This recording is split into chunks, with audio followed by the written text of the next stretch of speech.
Hello,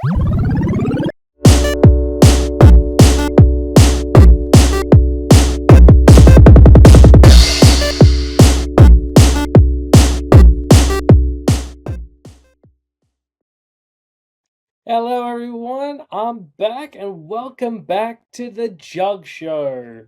It's been a great end of year and start of year time for me. I've got myself a new place. We're going to be moving there in the next couple of weeks. So things are probably still going to be a little bit bumpy. We're not going to be able to get right into it. But, it's going to have a cooler backdrop than this.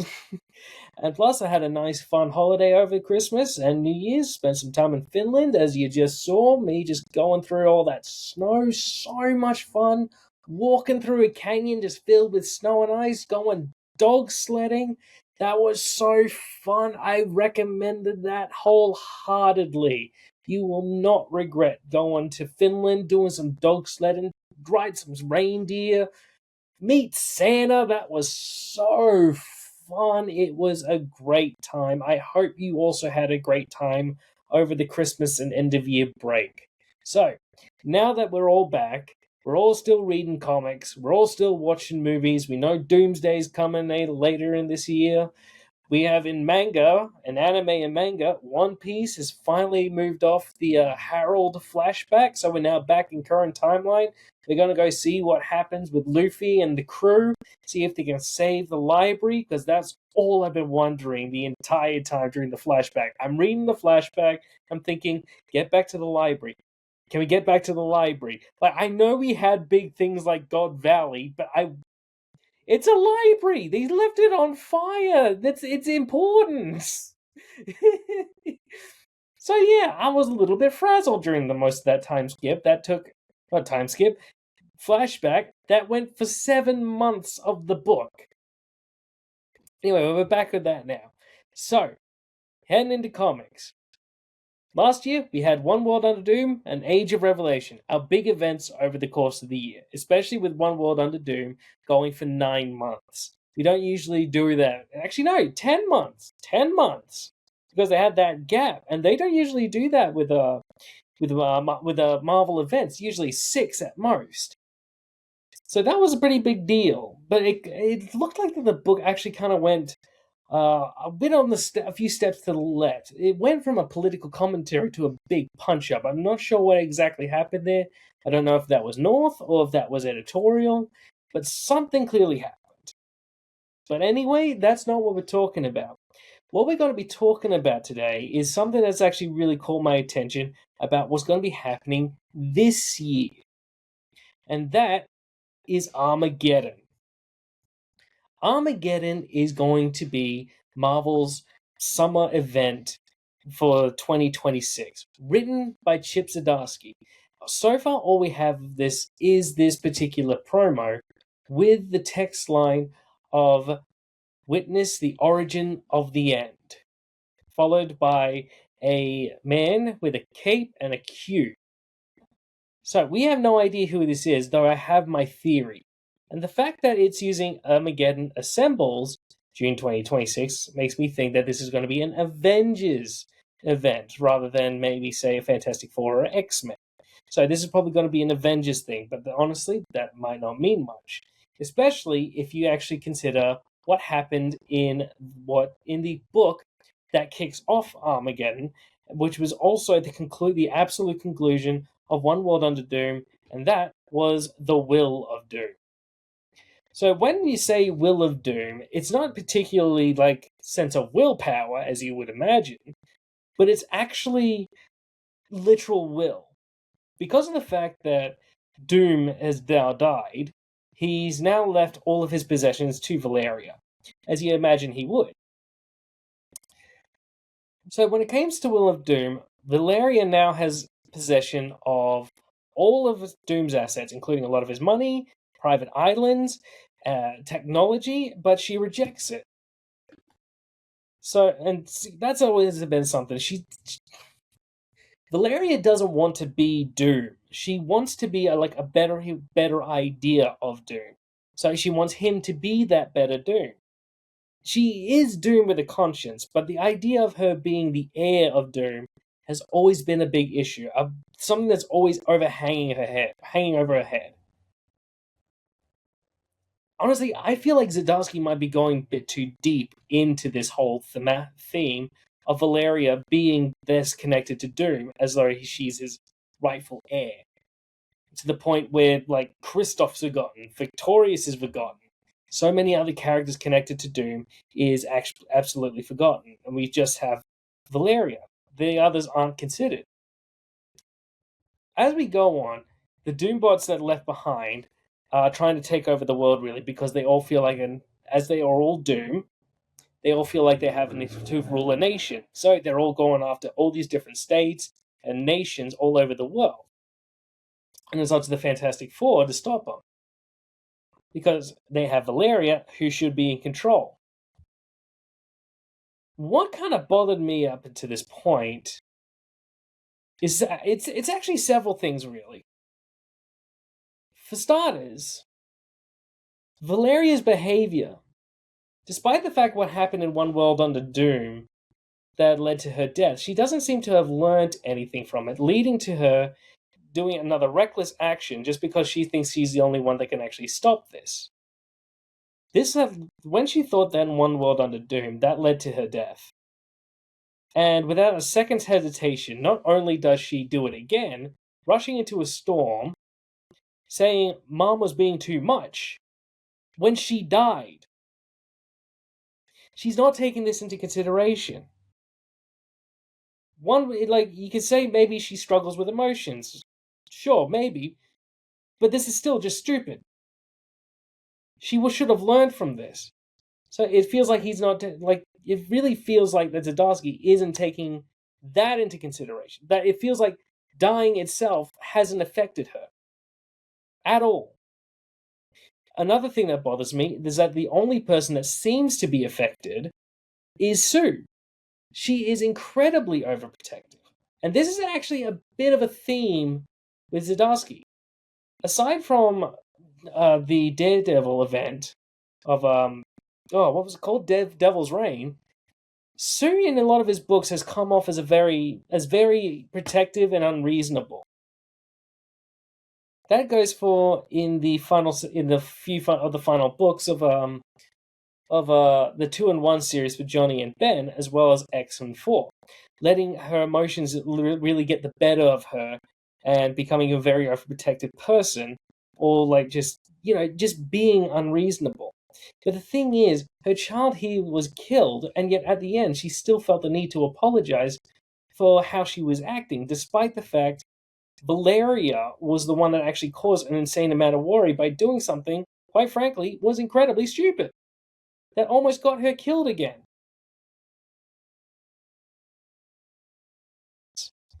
And the only other thing that really bothered me is Franklin, actually. Franklin was there when Valeria teleported into the battle that got her killed. And he acts like her death isn't a big deal. Then he's lecturing her about, he's vying for Sue, saying, of course she would be protective, Valeria died. And the fact that he's just being very nonchalant about it, almost. The fact that he was there when it was happening didn't affect him. The fact that he's on the phone as it's happening again, and yet the next scene we see him sunbathing. And the thing is, Franklin has always had a protective nature when it's come to Valeria.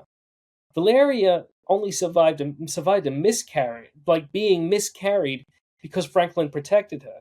When we met Marvel Girl, the Valeria from a different timeline, who was full-grown, covered in weapons, but Franklin still felt the need to protect her. Franklin felt the need to protect her in not Devil's Reign, Dark Reign, when they were both stuck in the Baxter building, having to face down Norman Osborn. He's always been protective of her. So the fact that he's being here, acting like all these bad things that's happened to her doesn't bother him, feels very out of character. I just don't think that Zdarsky is actually very interested in any of the kids except for Valeria, because we don't even see Joe and Nikki here, or Alicia. See, this is something that's actually bothering me. I don't think that Zdarsky, even with his more deeper type of writing than North's, might not actually use the Fantastic Four or the kids to their full potential. I really don't. Because you can see that. And especially when you keep going, because at the end of the book, we are revealed the 4 books where Armageddon is going to continue. That is the Fantastic Four, the Dungeons of Doom, Captain America, written by Chip Zdarsky, and Wolverine, Weapons of Armageddon. So far, I've actually read 3 of these 4 books, as well as this week's Fantastic Four. And I think I know how the Captain America book, which has come out this week that I've read, the Fantastic Four current arc of the Invincible Woman, and Dungeons of Doom, both of those which did come out last week and I've read. I'm starting to think I might have an idea of how Armageddon is going to start, like how it's going to work. The fact is, and we mainly see, and so yeah, we're going.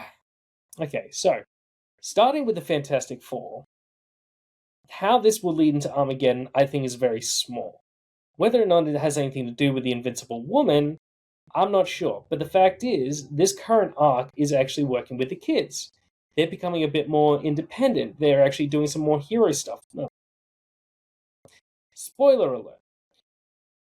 This week, the Fantastic Four's kids, now becoming the Junior Fantastic Four, are now trying to be a bit more independent. They're trying to take on villains. In other words, they take on the Mad Thinker. That didn't go very well, but the thing is, they're now learning, they're now adapting, they're actually going to become the superhero team. They're going to start being superheroes. So, with the fact that this ends with Valeria taking the island that Doom bequeathed her and taking all these Doom bots and putting a 4 on them, I think that might be where this will come in. The fact that this book might be saying that this is going to be part of the road to Armageddon. I think the main focus we're going to have here is just watch the kids. We're going to watch Valeria, we're going to watch how she grows, and how we're going to see how the kids acting here is going to connect to when we get to Armageddon.